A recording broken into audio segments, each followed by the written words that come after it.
महाभारत एक बहुत ही प्रचलित हिंदू धर्म ग्रंथ है। ये ग्रंथ केवल महारथियों के शौर्य या पराक्रम के बारे में नहीं है। ये ग्रंथ अपने आप में बहुत से रहस्य छुपाए हुए हैं। ये गाथा है उससे जुड़े हर पात्र के वचन, प्रतिज्ञा, ज्ञान और श्राप के बारे में भी।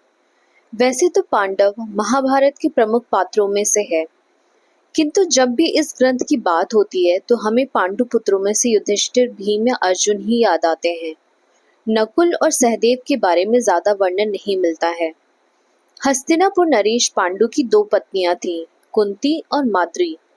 कुंती ने मंत्र द्वारा 3 पुत्र प्राप्त किए, युधिष्ठिर, भीम और अर्जुन। माद्री ने भी कुंती द्वारा सिखाए गए मंत्र से अश्विनी कुमारों का आह्वान कर 2 पुत्र प्राप्त किए, नकुल और सहदेव। राजा पांडु परम ज्ञानी थे।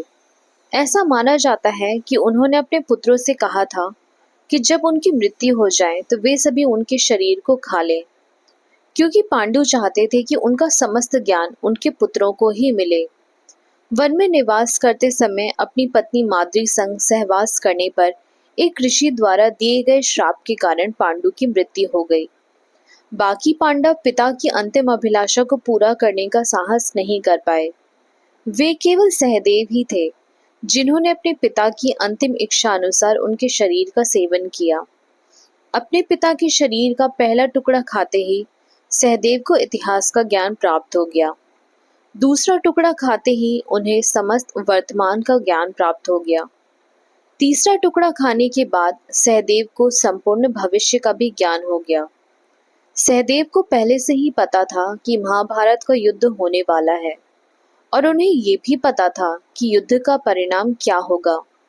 ऐसे में श्री कृष्ण को भय था कि वो कहीं सबको भविष्य बता न दे, और इसीलिए श्री कृष्ण ने सहदेव को श्राप दिया कि वे कभी भी किसी को भी यदि भविष्य बताने का प्रयत्न करेंगे तो उनके सर के 100 टुकड़े हो जाएंगे।